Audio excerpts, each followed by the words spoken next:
Selamat malam untuk yang di Indonesia. Hari ini kita akan membahas studi karya Ibu Magdalena Sitorus yang sekarang ada di Indonesia. Selamat malam Ibu Magdalena. Tetapi sebelum kita mulai dengan pembahasan buku, saya ingin mempersilakan Ati Bitrek untuk membuka acara kita. Selamat datang semua. Jadi saya mulai ini menyapa kalian semua.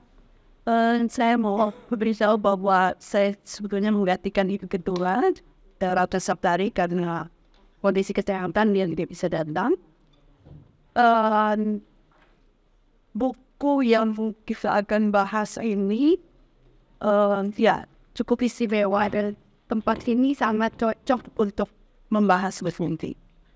Karena subjek-subjeknya, pemeran-pemeran utama hadir di internasional, kecuali Ibu Siska Patipelohi yang juga tidak bisa datang karena sudah lanjut usia, sangat lanjut usia umur 38 tahun. Mungkin masih ingat kalian tahun lalu bulan September kami juga berada terkumpul di sini. Ketika itu Bu Magda ada di sini juga berkunjung ke Eropa, khususnya ke Belanda, untuk memberi presentasi dari 3 buku yang ditulis sebelumnya tentang 3 orang penyintas 65. Itu tentang bahas buku, tapi saya mau menyampaikan satu hal lain lagi, yaitu menjelaskan sedikit mengenai apa itu Watch 65. Nah, perkumpulan Watch 65 itu intinya adalah relawan, sekelompok relawan yang bekerja pada Tribunal Pengadilan Tidak Nasional IPT 65 yang diadakan tahun 2015. Sesudah tribunal dan juga sesudah peluncuran laporan dari tribunal itu yang katakanlah vonisnya, kami sebagai grup inti itu, grup relawan itu masih terlibat kegiatan tindak lanjut IPT 165 lewat naungan Yayasan IPT 65.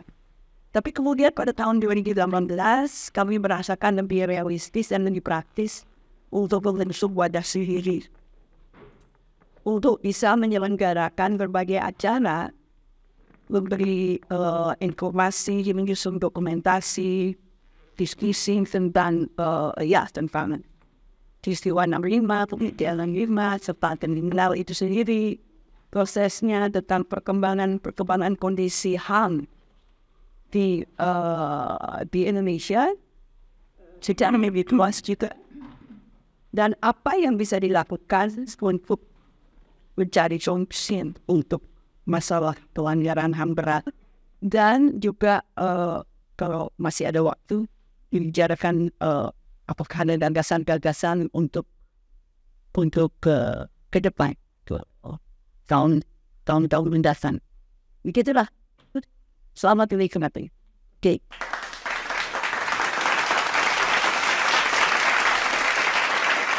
Terima kasih Ati. Hari ini kita akan membahas buku penting ini yang ditulis oleh Bu Magdalena Sitorus. Nama itu bukan lagi nama yang asing bagi kebanyakan di antara kita. Tapi untuk yang belum tahu, saya ceritakan sedikit bahwa mulai dari tahun 1995, Kak Mazda itu aktif memperjuangkan hak-hak anak dan perempuan.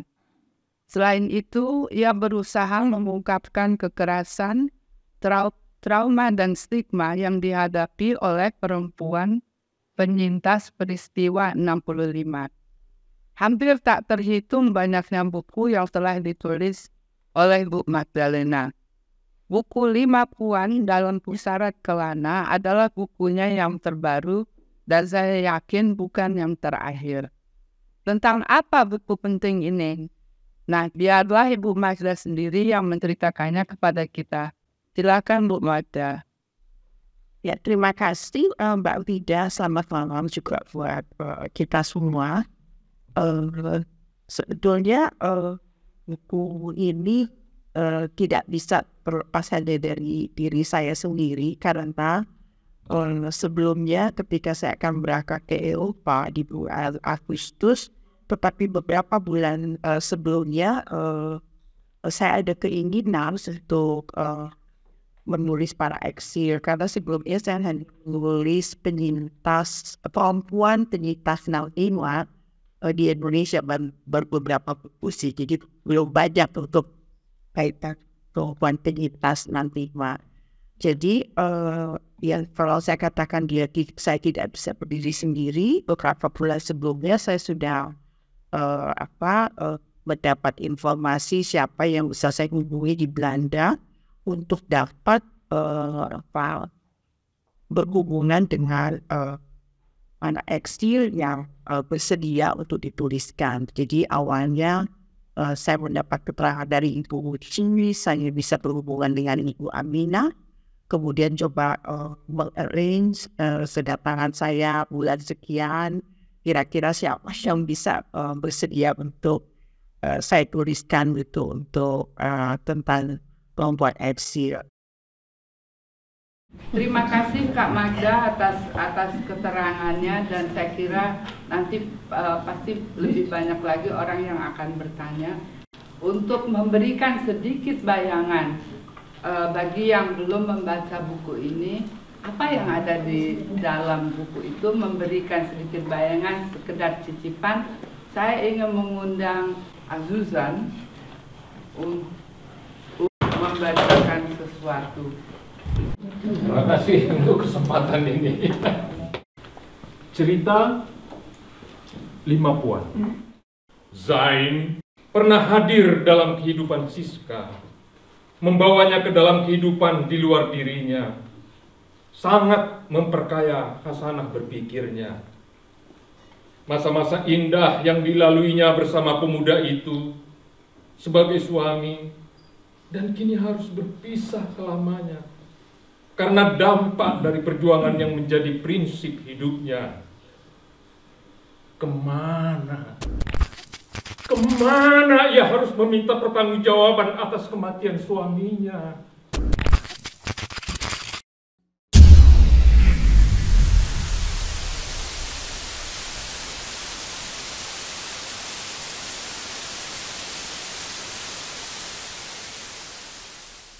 Sukrisno dan keluarga kemudian memutuskan pindah ke Belanda. Mereka meminta suaka politik dari negeri yang selama ratusan tahun pernah menjajah negerinya. Keputusan itu diambil Sukrisno karena perasaan khawatir akan nasib buruk yang mungkin menimpa dirinya bila ia dan keluarganya kembali ke Indonesia. Bukankah banyak pejabat negara yang memiliki hubungan dekat dengan Presiden Soekarno kemudian disingkirkan? Tidak hanya itu, mereka dipenjara tanpa pengadilan. Bukan tidak mungkin, hal yang sama akan terjadi pada dirinya. Karena ia menjadi salah satu target dari operasi pembersihan yang dilakukan pemerintahan transisional Soeharto. Lebih baik hidup di sini daripada megah-megah di negeri sendiri tapi mengkhianati rakyat. Kalau saya pasti ditangkap. Kalau tidak mau, akan disekat terus. Kan harus mengikuti mereka. Kita harus mengenal watak Soeharto. Begitu banyak orang dibunuh sudah. Bapak tidak pernah mau ambil warga negara asing. Meskipun bertahun-tahun di negeri Belanda, jelas sipit. Orang Belanda saja menangis dan tidak rela meninggalkan Indonesia. Karena Indonesia negara yang kaya dan indah. Apalagi saya sebagai orang Indonesia, katanya dengan penuh semangat. Saya usulkan karena hari ini kita dibom, untuk Azuzan kita potong dulu sebentar karena TV mungkin sudah menutup. Terima kasih Bu Mazda, terima kasih Azuzan. Sejuta terima kasih untuk hadirin yang begitu bersabar dengan kekacauan hari ini. Selanjutnya kita akan mendengarkan pembahasan buku 5 Puan dalam Pusaran Kelana oleh 2 orang perempuan-perempuan yang hebat, juga sama hebat dengan Bu Magda, yaitu Gloria Trulli Estrelita yang lebih sering dipanggil Trulli, dan Arianti Tarman yang biasa dipanggil sayang dengan nama Ari. Trulli memulai karir di bidang kriminologi dari Universitas Indonesia dan kajian Asia di Sekolah Tinggi Ilmu Sosial di Paris. Untuk menghemat waktu, saya usulkan dan mohon agar pertanyaan dari hadirin di Indonesia dituliskan di dalam chat supaya dapat dibacakan dan kita dengarkan bersama. Untuk Trulli, silakan Trulli. Ya, terima kasih Frida. Halo semuanya, saya Trulli, seperti tadi sudah diperkenalkan. Ketika Artin dari Watch 65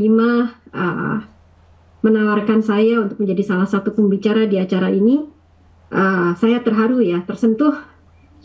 Karena pertama, kajian tentang 65 ini, walaupun Presiden Joko Widodo sudah menyampaikan bahwa tragedi 65 itu merupakan salah satu dari pelanggaran HAM berat, begitu. Tetapi tentunya masih ada tekanan-tekanan terkait isu tersebut, begitu. Ruang-ruang untuk hal tersebut masih dibatasi, begitu. Ada beberapa hal yang saya tandai dari karyanya Bu Magda. Bahwa Bu Magda itu dalam penulisannya itu cenderung menggambarkan trajektori itu apa ya, perjalanan begitu, perjalanan dan bahkan sejarah mikro. Saya memang latar belakangnya kriminologi, tapi karena S3 saya dengan sejarawan, jadi mau tidak mau saya juga sedikitnya terpapar begitu dengan pendekatan sejarah, walaupun itu bukan kekhususan saya begitu. Tapi saya melihat di sini dalam penulisannya Bu Magda itu ada sejarah mikro, bagaimana kehidupan para individu begitu, untuk kemudian kita bisa memahami sebuah peristiwa yang lebih besar lagi. Nah, dalam buku 5 Puan dalam Pusaran Kelana ini begitu ya, kita lihat ada 2 generasi, yaitu generasi pertama dan generasi kedua. Dan tentunya perjalanan yang disampaikan tidak hanya individu tetapi juga keluarga. Bagaimana sebuah keluarga itu harus berpindah dari satu tempat ke tempat yang lain. Tidak hanya dia sendiri tapi dia dengan anak-anaknya begitu. Saya lihat di sini juga Bu Magda itu tidak hanya menceritakan bagaimana kehidupan para eksil, tetapi juga bagaimana kehidupan orang tuanya bahkan nenek kakek buyutnya begitu. Tapi kemudian saya pahami bahwa ternyata untuk bisa memahami perpindahan perjalanan hidup keluarga ini gitu ya, bahkan kemudian para puan di negara lain, itu kita perlu juga untuk memahami kehidupan sebelumnya, bahkan kehidupan orang tuanya dan sebelum orang tuanya. Jadi supaya kita juga tidak ahistoris bagaimana seseorang bisa memiliki kekuatan seperti itu, bisa memiliki semangat maupun pemikiran seperti itu, begitu ya. Ada beberapa info yang menarik di buku ini, cuma tidak disebutkan sumbernya begitu. Dan itu membuat saya semakin tertarik lagi untuk menggali, dan saya pikir apa yang sudah dikerjakan Magda ini masih bisa diteruskan oleh kawan-kawan lainnya begitu. Misalnya ketika disebutkan mengenai Ibrahim Isa, keesokan hari terberita di koran Indonesia, kita tidak tahu koran apa gitu loh, bahwa istri dan anak-anak Ibrahim Isa telah dilarikan dan disandera oleh diplomat Tiongkok. Memang ini tidak disebutkan sumbernya, dan saya pikir inilah yang bisa diteruskan kepada kita, kepada kawan-kawan kita yang lain mungkin untuk bisa meneruskan mencari sumber ini dan menemukan melakukan kajian-kajian terkait begitu. Bagaimana sebetulnya narasi pada saat itu begitu. Kita semua tahu bahwa wacana ini belum selesai, ini masih menjadi isu yang belum selesai, dan diharapkan dengan ada gerakan atau komunitas seperti Ingat 65 dan Watch 65, pembicaranya akan terus, diskusi ini akan terus dilakukan, dan orang-orang tidak hanya akan bilang tapi kan itu sebenarnya udah lama 65 ngapain kita ngobrolin hal yang sudah terlalu lama, supaya orang-orang tidak punya alasan seperti itu. Harapannya setidaknya pribadi untuk saya adalah generasi muda di Indonesia yang akan memilih pemerintah selanjutnya, ini akan menjadi isu yang akan mereka ingat dan akan mereka perjuangkan. Itu harapan saya. Jadi bukan sekadar ini sesuatu yang dibicarakan oleh orang-orang yang langsung terlibat di 65 atau langsung terkena dampak, atau sekedar anggota keluarga yang terkena dampak, tapi lebih ke semua orang di Indonesia akan tergerak, dan saya harap buku Ibu Magda ini akan menjadi salah satu hal yang membantu diskusi ini berjalan langsung dan terus dan hopefully berkembang. Insya Allah, amin. Apa yang seringkali dunia melihat bahwa Islam itu harus melihat pada Timur Tengah saja gitu. Padahal secara populasi Indonesia punya Islam yang jumlah masyarakat Muslim sangat banyak, dengan ekspresi kebudayaan yang tidak saling bertentangan dengan kebudayaan lokal. Saya tertarik aja itu Islam itu bagus tuh, supaya ya ini spontan aja ya. Enggak, karena ngomongin Islam itu di Indonesia itu masih kental banget ya. Islam itu lawan PKI. Ya, betul. Di situ. Ya. Terima kasih Mbak Tatiana. Mungkin komentar gimana? Sebut dulu nama. Nama saya Yeni dari Ilmusium. Saya cuma ingin usul ini generasi muda yang sangat promising sekali menurut saya. Coba kasih kontaknya, nomor HP-nya, supaya kan kita nggak bisa meneruskan begini aja, jadi supaya bisa kita teruskan gitu. Ya, Bu.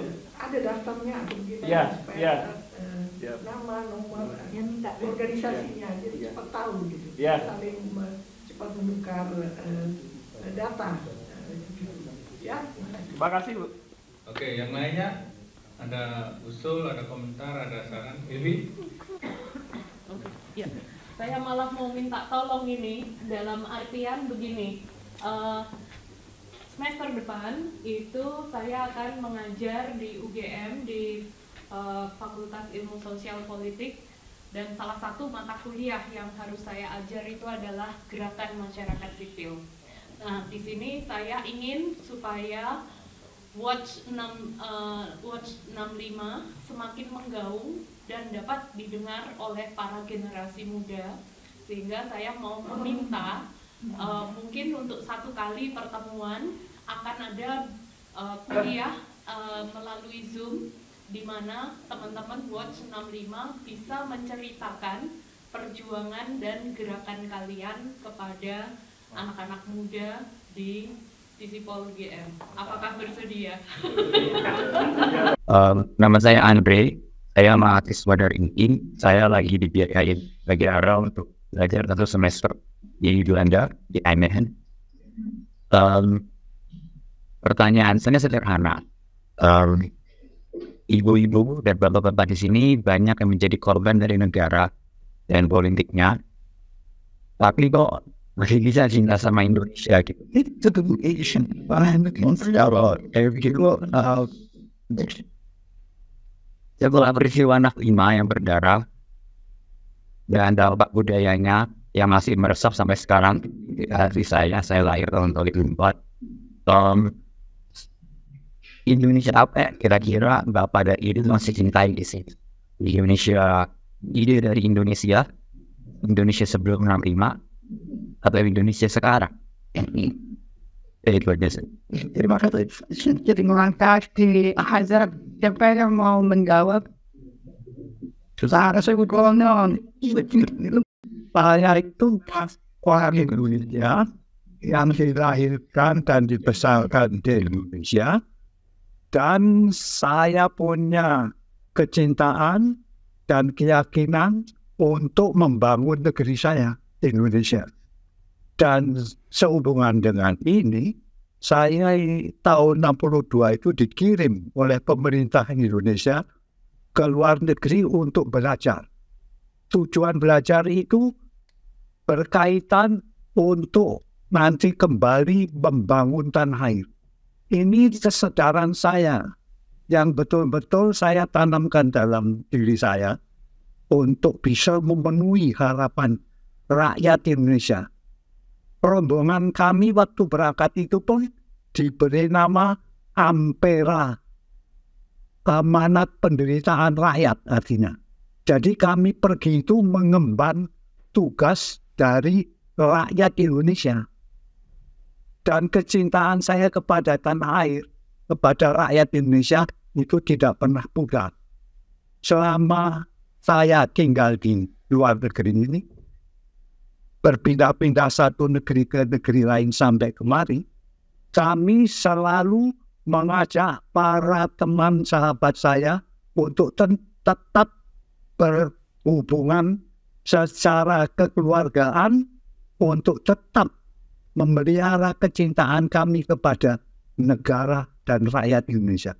Sampai saat ini pun saya mengharapkan negeri saya, Indonesia, itu bisa bergerak maju sesuai dengan harapan para pendiri Republik Indonesia untuk membangun masyarakat Indonesia yang adil dan makmur. Itu tetap tidak pernah saya kendurkan. Sampai sekarang saya pelihara cita-cita dan harapan ini agar supaya generasi selanjutnya bisa meneruskan perjuangan untuk membangun Indonesia yang adil makmur. Sekian.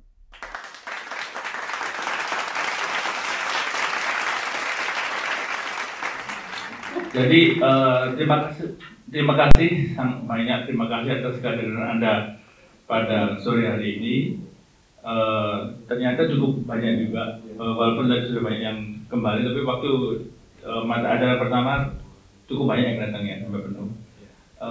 Dan memang kayaknya gitu ya, selalu kegiatan Watch 65 selalu penuh, yang datang selalu banyak. Jadi terima kasih atas ini hibrid, jadi iya juga yang di Indonesia juga ada. Jadi terima kasih banyak atas waktu yang disediakan, diluangkan untuk pertemuan kita sore ini. Kalau misalnya ada di antara Anda yang menyatakan masih punya gagasan, silakan menulis email kepada kami atau menghubungi ya salah satu di antara kami, Artin, Lea, atau saya, atau Tosi, atau siapapun. Terima kasih banyak dan selamat sore.